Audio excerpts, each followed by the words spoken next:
Good morning! It's that time again. Reader's Corner, Reading Corner. I really can't figure out a consistent way of writing it. Number 6. And, interestingly enough, we're on chapter 6. Funny how I made that work out. It's going to be interesting if we start a new book, and it'll be like Reader's Corner number 50, and we'll be on chapter 1. But we'll cross that bridge when we get to it. Alright. Chapter 6. After school the next day, I joined the swarm of people filing out through the overstuffed hallways of WRHS and made my way to Harold. I had to change the Band-Aid, which took a few minutes, but I preferred to let the traffic thin out a bit before driving home anyway. To kill time, I texted Daisy, asking her to meet me at Applebee's, our go-to restaurant for studying together. She responded a few minutes later. I have work until 8. Meet you after? Me. Do you need a ride? Her. Dad picked me up. He's taking me. Has Davis texted? Me. No. Should I text him? Her. Absolutely not. Her. Wait between 24 and 30 hours. Obviously. You're intrigued but not obsessed. Me. Got it. Didn't know there were texting commandments. Her. Well, there are. We're almost there, so I gotta go. First order of business, drawing straws to see who has to get in the Chucky costume. Pray for me. Harold and I started our drive home, but then it occurred to me that I could go anywhere. Well, not anywhere, I guess, but nearly. I could drive to Ohio if I wanted, or Kentucky, and still be home before curfew. Thanks to Harold, a couple hundred square miles of the American Midwest were mine for the taking. So instead of turning to go home, I kept driving north up Meridian Street until I merged onto I-465. I turned the radio up as a song I liked called Can't Stop Thinking About You came on, the bass sizzling in Harold's long-blown speakers, the lyrics stupid and silly and everything I needed. Sometimes you happen across a brilliant run of radio songs, where each time one station goes to commercial, you scan to another that has just started to play a song you love but has almost forgotten about. A song you never would have picked, but that turns out to be perfect for shouting along to. And so I drive along to one of those miraculous playlists, headed nowhere. I followed the highway east, and then south, and then west, and then north, and then east again, until I ended up at the same Meridian Street exit where I started. The journey around Indianapolis cost about $7 in gas, and I knew it was wasteful, but I felt so much better after circling the city. When I parked in the driveway to open up the garage door, I saw a series of texts from Daisy. I just drew the short straw, so I have to get inside the Chucky costume. See you later if I survive. If I die, weep at my grave every day until a seedling appears in the dirt, then cry on it to make it grow until it becomes a beautiful tree whose roots surround my body. They're making me go now. They're taking away my phone. Remember me, Holmesy. Update. I survived, getting a ride at Applebee's after work. See you. In the living room, Mom was grading quizzes with her feet on the coffee table. I sat down next to her, and without looking up, she said, "A Lyle from the Pickett estate brought over our canoe today, repaired. Said you and Daisy were paddling down the White River and hit a rock." "Yeah," I said. "You and Daisy," she said. "Paddling on the White River." "Yeah," I said. She looked up at last. "Seems like something you would only do if, I don't know, say you wanted to run into Davis Pickett." I shrugged. "Did it work?" she asked. I shrugged again, but she kept looking at me until I gave in and spoke. I was just thinking about him. Wanted an excuse to check on him, I guess. How's he doing without his father? "I think he's okay," I said. "Most people don't seem to like their dads much." She leaned into me, her shoulder against mine. I knew we were both thinking about my dad, but we had never been good at talking about him. "I wonder if you would have clashed with your father." I didn't say anything. "He would have understood you, that's for sure. He got your whys in a way I never could. But he was such a worrier, and you might have found that exhausting. I know I did sometimes." "You worry too," I said. "I suppose. Mostly about you." "I don't mind worriers," I said. "Worrying is the correct worldview. Life is worrisome." "God, you sound just like him," she smiled a little. "I still can't believe he left us." She said it like it was a decision, like he'd been mowing the lawn that day and thought, "I think I'll fall down dead now." I cooked dinner that night, a macaroni scramble with canned vegetables, boxed macaroni, and some proper cheddar cheese. And then we ate while watching a reality show about regular people trying to survive in the wild. My phone finally buzzed while Mom and I were doing the dishes, Daisy telling me she'd arrived at Applebee's. So I told her I'd be back by midnight and reunited with Harold, who was, as always, a pure delight. Applebee's is a chain of mid-quality restaurants serving American food, which essentially means that everything features cheese. Last year, some kid had showed up on our doorstep and talked my mom into buying a huge coupon book to support his Boy Scout troop or something, and the book turned out to include 60 Applebee's coupons offering 2 burgers for $11. Daisy and I had been working our way through them ever since. She was waiting for me at a booth, changed out of her work shirt and into a scoop neck turquoise top, staring into the depths of her phone. Daisy didn't have a computer, so she did everything on her phone, from texting to writing fan fiction. She could type on it faster than I could on a regular keyboard. She was researching something, I'm not sure, but she felt inclined to show me the article that was about Davis Pickett. I looked up at Holly. I dropped the phone as Holly, our server, appeared at the table. Holly was our server quite regularly, and she wasn't exactly a card-carrying member of the Daisy and Holmesy fan club, possibly on account of our coupon-driven Applebee's strategy and limited resources for tipping. Daisy spoke up, as she always did. Holly, have you ever... Nope. I looked up at Holly. I'd just like a water with food, please. But around 9:45, I'll take a veggie burger, no mayo, no condiments at all, just a veggie burger and bun in a to-go box, please, with fries. And you'll have a blazing Texan burger? Holly asked Daisy. With a glass of water, please. I assume y'all have a coupon? Holly asked. As it happens, we do, I said, and slid it across the table to her. Holly had hardly turned away when Daisy started back up about that article.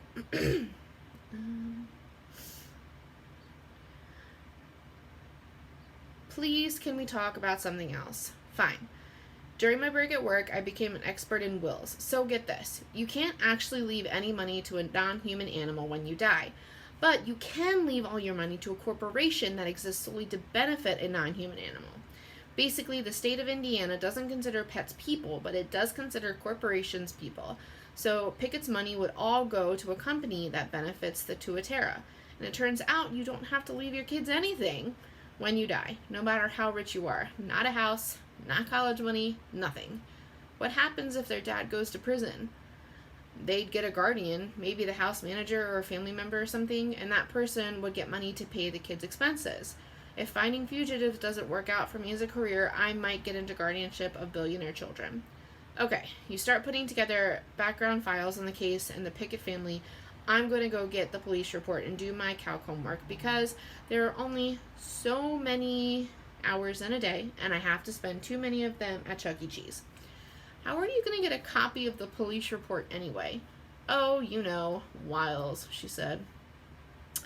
I happened to be friends with Davis Pickett on Facebook, and while his profile was a long-abandoned ghost town, it did provide me with one of his usernames, Doll Goodman, which led to an Instagram. The Instagram contained no real pictures, only quotes rendered in typewritery fonts with soft focus crumbled paper backgrounds. The first one posted 2 years ago was from Charlotte Bronte. I care for myself. The more solitary, the more friendless, the more unsustained I am, the more I will respect myself. The most recent quote was, "He who doesn't fear death dies only once," which I thought was maybe some veiled reference to his father, but I couldn't unpack it. For the record, he who does fear death also dies only once, but whatever. Scrolling through the quotes, I noticed a few users who consistently liked Davis's posts, including one, Annie Bell Cheers, whose feed was constantly cheerleading pictures until I scrolled back through more than a year and found a series of pictures of her and Davis featuring a lot of heart emojis. Their relationship seemed to have started the summer between 9th and 10th grades and lasted a few months. Her Instagram profile had a link to her Twitter, where she was still following a username NKOGNEATO, which turned out to be Davis's Twitter handle. I knew because he'd posted a picture of his brother doing a cannonball into their pool. The username led me to a YouTube profile. The user seemed to like mostly basketball highlights and those really long videos where you watch someone play a video game, and then eventually, after scrolling through many pages of search results, to a blog. At first, I couldn't tell for sure if the blog was Davis's. Each post began with a quote and then featured a short little paragraph that was never quite autobiographical enough to place him, like this one. At some point in life, the world's beauty becomes enough. You don't need to photograph, paint, or even remember it. It is enough. Toni Morrison. Last night, I lay on the frozen ground, staring up at a clear sky only somewhat ruined by light pollution and the fog produced by my own breath. No telescope or anything, just me and the wide-open sky, and I kept thinking about how sky is a singular noun, as if it's one thing, but the sky isn't one thing. The sky is everything, and last night, it was enough. I didn't know for sure that it was him until I started to notice that many of the quotes from his Instagram feed were also used in the blog, including the Charlotte Bronte one. I care for myself. The more solitary, the more friendless, the more unsustained I am, the more I will respect myself. Charlotte Bronte. At the end, when walking was work, we sat on a bench looking down at the river, which was running low, and she told me that beauty was mostly a matter of attention. The river is beautiful because you are looking at it, she said.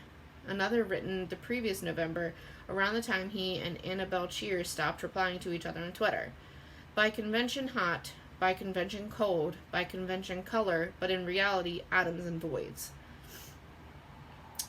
When observation fails to align with the truth, what do you trust, your senses or your truth? The Greeks didn't even have a word for blue. The color didn't exist to them. Couldn't see it without a word for it. I think about her all the time. My stomach flips when I see her, but is it love or just something we don't have a word for? The next one stopped me cold. The greatest weapon against stress is our ability to choose one thought over another. William James. I don't know what superpower William James enjoyed, but I can no more choose my thoughts than choose my name. The way he talked about thoughts was the way I experienced them, not as a choice, but as a destiny. Not a catalog of my consciousness, but a refutation of it. When I was little, I used to tell Mom about my invasives, and she would always say, just don't think about that stuff, Asa. But Davis got it. You can't choose. That's the problem. The other interesting thing about Davis's online presence was that everything ceased the day his father went missing.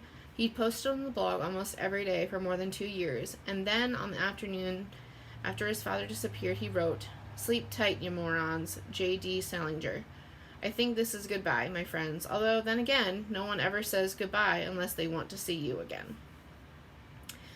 It made sense. People had probably started snooping around. I mean, if I could find his secret blog, I imagine the cops could too, but I wondered whether Davis had really quit the internet entirely, or whether he just decamped to some further shore. I couldn't pick his trail back up, though. Instead, I got stuck searching his usernames and variants of them, and ended up meeting a lot of people who weren't my Davis Pickett. The 53-year-old Dave Pickett, who was a truck driver in Wisconsin, the Davis Pickett who died of ALS after years of posting short blog entries written with the help of eye tracking software, a Twitter user named Dahl Goodman, whose blog was nothing but threats directed at members of Congress. I found a Reddit account that commented on Butler basketball, and so probably belonged to Davis, but that too had been silent since Pickett's senior disappearance. "I'm very close," Daisy said suddenly. "Very, very close. If only I were as good at life as I am at the internet." I looked up, returning to the sensorial plane of Applebee's. Daisy was tapping on her phone with one hand while holding her cup of water with the other. Everything was loud and bright. At the bar, people were shouting about some sports occurrence. "What have you got?" she asked me as she put down her water. Davis had a girlfriend, but they broke up last November-ish. He had a blog, but hasn't updated anything since his dad disappeared. I don't know. In the blog, he seems sweet, I guess. Well, I'm glad you've used your internet detective skills to determine that Davis is sweet. Holmesy, I love you, but find some info on the case. So I did. The Indianapolis Star wrote about Russell Pickett a lot because his company was one of of Indiana's biggest employers, but also because he was constantly getting sued. He had some huge real estate deal downtown that devolved into multiple lawsuits. His former executive assistant and Pickett Engineering's chief marketing officer had both sued him for harassment. He'd been sued by a gardener on his estate for violating the Americans with Disabilities Act. The list went on and on. In all those articles, the same lawyer was quoted, Simon Morris. Morris's website described his company as a boutique law firm focusing on the comprehensive needs of high net worth individuals. Can I get a charge off your computer, by the way? She actually said, Can I get a charge off your computer, BTW? She actually said the letters BTW, which I wanted to point out required more syllables than just saying, by the way. But she was clearly locked onto something. Without ever taking her eyes from her phone, Daisy reached into her purse, pulled out a USB cable, and handed it to me. I plugged it into my laptop, and she mumbled, "That's better. Thanks. I'm really close here." I noticed Holly had come up with my to-go order. I cracked the plastic container and grabbed a couple fries before returning to my investigation of Pickett.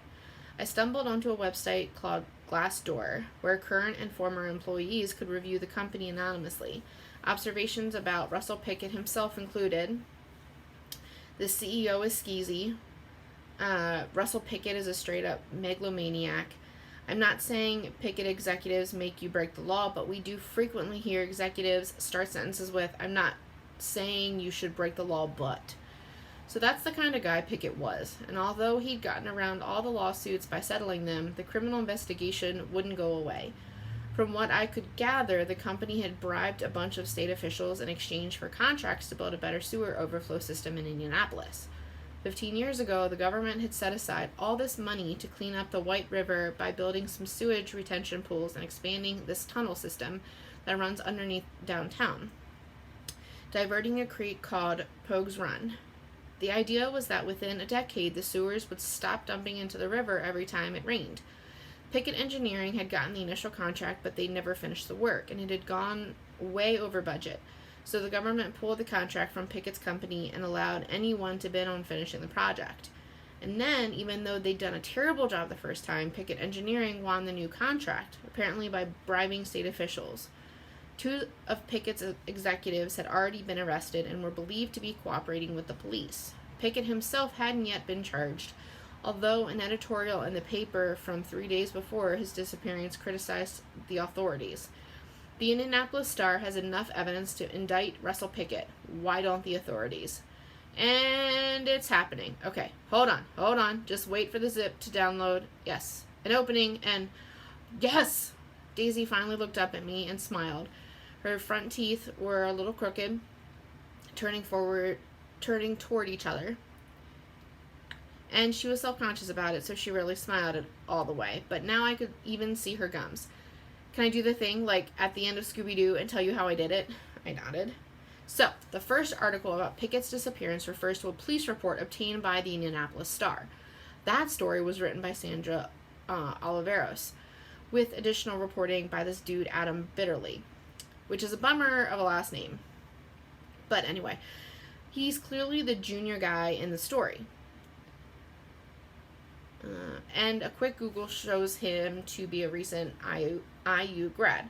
So I made up an email address that looks almost exactly like Sandra Oliveros and emailed Bitterly in order to send me a copy of the police report. And he replied like, I don't have it in my home computer. So I told him to go into the office and email it to me. And he was like, it's Friday night. And I was like, I know it's Friday night, but the news doesn't stop breaking on the weekend. Do your job, or I'll find someone else to do it for you. And then he went to the office and he emailed me scans of the police report. Oh my gosh. Welcome to the future, Holmesy. It's not about hacking computers anymore. It's about hacking human souls. The file is in your email. Sometimes I wondered if Daisy was my friend only because she needed a witness. As the file downloaded, I glanced away from my screen. Through the slits of the blinds to the parking lot outside, a streetlight was shining right at us, which made everything look pitch black. I was trying to shake off a thought, but as I opened the police report and began scanning through it, the thought grew. What? Daisy said. Nothing, I said, and tried again to swallow the thought. But I couldn't.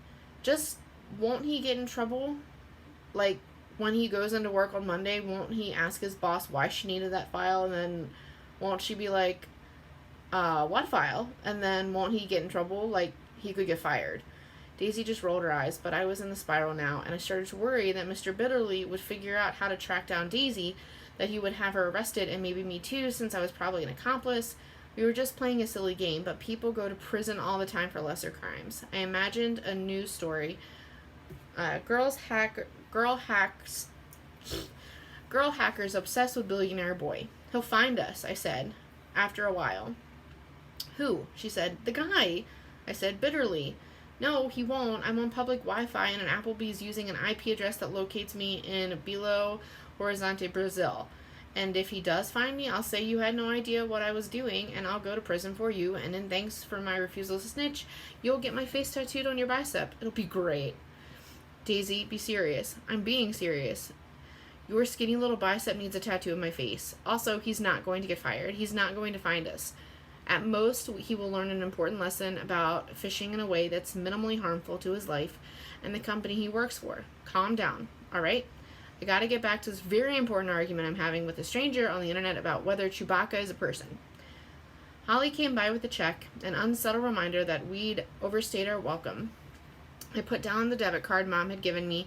Daisy never had any money, and my mom let me charge $25 a week as long as I kept straight A's. Beneath the table, I rubbed my thumb against the callus of my finger. I told myself that Daisy was probably right, that everything would probably be fine. Probably. Daisy didn't look up from her phone, but said, seriously, Holmesy, I won't let anything happen, I promise. You can't control it. That's the thing, I said. Life is not something you wield, you know. Yes, it is, she mumbled, still sunk into her phone. Ugh, God, now this guy is saying I write bestiality. What?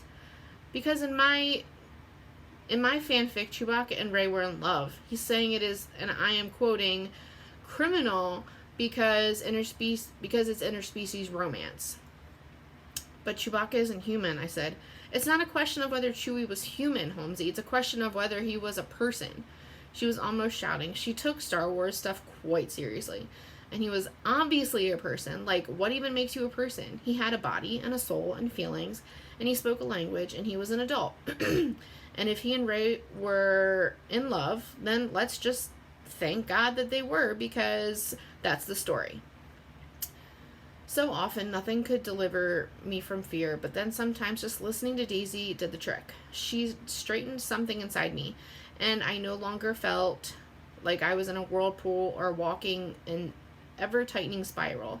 I didn't need smiles. I was located in myself again. So he's a person because he just is. Nobody complains about love stories between two human people. Then why are they complaining about this? Can Rey even speak Wookiee? You know, it's a little annoying that you don't read my fanfic, but what's really annoying is that you don't read any Chewie fanfic. If you did, you know that Wookiee was not a language, it was a species. There were at least 3 Wookiee languages. Rey learned Shiriwook from Wookiees who came from Jakku, but she didn't usually speak it because Wookiees mostly understood Basic. I was laughing. And why are you using the past tense? Because all of this happened a long time ago in a galaxy far, far away, Holmesy. You always use the past tense when talking about Star Wars, duh. Wait, can humans speak Siri, the Wookiee language? Daisy did a very passable Chewbacca impersonation response, then translated herself. That was me asking if you're going to eat your fries. I passed the to-go carton across the table to her, and she took a handful, then made another Chewbacca noise with her mouth, half full. What did that mean? I asked her. It's been over 24 hours. Time to text Davis. Wookiees have texting? Had texting, she corrected me. I don't know how we got to talking about Star Wars and that, but that made me laugh. All right, so that was chapter 6. Oh gosh, now I can't remember. I think it was chapter 6. Now my phone won't let me in. I think it was chapter 6. Yes, because we're on chapter 7. All right, well, stay tuned for chapter 7. Bye!